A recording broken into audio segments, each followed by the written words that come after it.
आज का चैप्टर है महाजनपद। महाजनपदों की संख्या कितनी थी? 16। मगध महाजनपद में कुल कितने राजवंशों का शासन था? 8। हरिक वंश का संस्थापक कौन थे? बिंबिसार। बिंबिसार की हत्या किसने किया? अजातशत्रु ने। उदयन ने अपना राजधानी कहाँ बनाई? पाटलिपुत्र में। शिशुनाग वंश के संस्थापक कौन थे? शिशुनाग। शिशुनाग ने अपनी राजधानी कहाँ बनाई? वैशाली। शिशुनाग वंश के अंतिम शासक नंदीवर्मन की हत्या किसने किया? महानंद ने। नंद वंश का संस्थापक कौन था? महापद्मनंद। महापद्मनंद किस जाति के थे? शूद्र।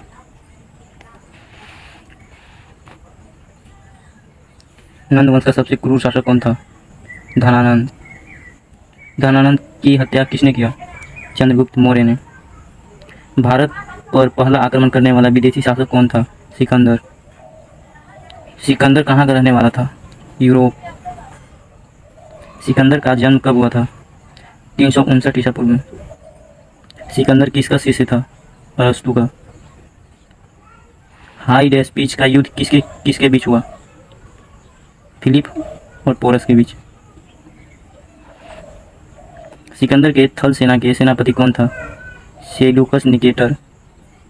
सिकंदर की मृत्यु कहाँ हुई? वेलिलोन में। सिकंदर की मृत्यु कहाँ हुई? वेलिलोन में। मौर्य वंश के संस्थापक कौन थे? चंद्रगुप्त मौर्य। चंद्रगुप्त मौर्य ने चाणक्य को अपना क्या बनाया? प्रधानमंत्री। चंद्रगुप्त मौर्य ने सेल्यूकस निकेटर को हराकर उसकी बेटी किससे विवाह कर लिया? कॉर्नेलिया से। सेल्यूकस निकेटर ने चंद्रगुप्त मौर्य को कौन कौन राज्य दहेज में दिया? काबुल, कंधार, हेरात, मकरान, ये सभी। चंद्रगुप्त मौर्य को जैन धर्म की शिक्षा किसने दिया? भद्रबाहु। अर्थशास्त्र कैसी पुस्तक है? राजनीतिक। चंद्रगुप्त मौर्य की मृत्यु कहाँ हुई? श्रवणबेलगोला में। चाणक्य का दूसरा नाम क्या था? कौटिल्य। चंद्रगुप्त मौर्य का उत्तराधिकारी कौन था? बिंदुसार। बिंबिसार में बिंदुसार। बिंदुसार ने सीरिया के राजा से क्या मांगा था? अंजीर और फल। अंजीर और मीठी शराब।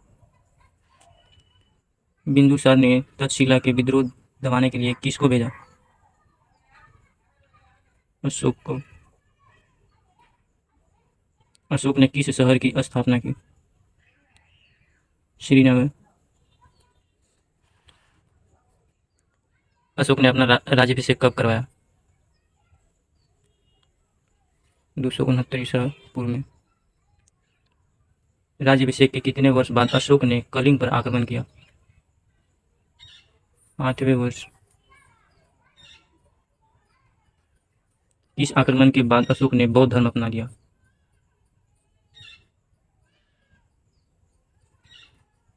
कलिंग आक्रमण के बाद। अशोक को बौद्ध धर्म अपनाने की प्रेरणा किससे मिली? निग्रोथ। निग्रोथ।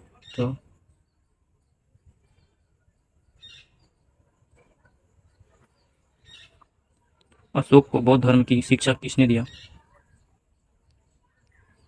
उपगुप्त ने।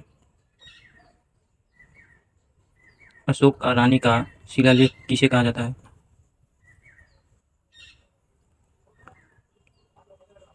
कौशाम्बी अभिलेख। लोरिया अरेराज। लोरिया अरेराज लेख कहाँ है? चंपारण। अशोक को शिलालेख की प्रेरणा किससे मिली? डेरियस। अशोक का अभिलेख कितनी लिपियों में लिखा गया है? 4। अशोक ने अधिकांश शिलालेख में अपना नाम क्या लिखा है?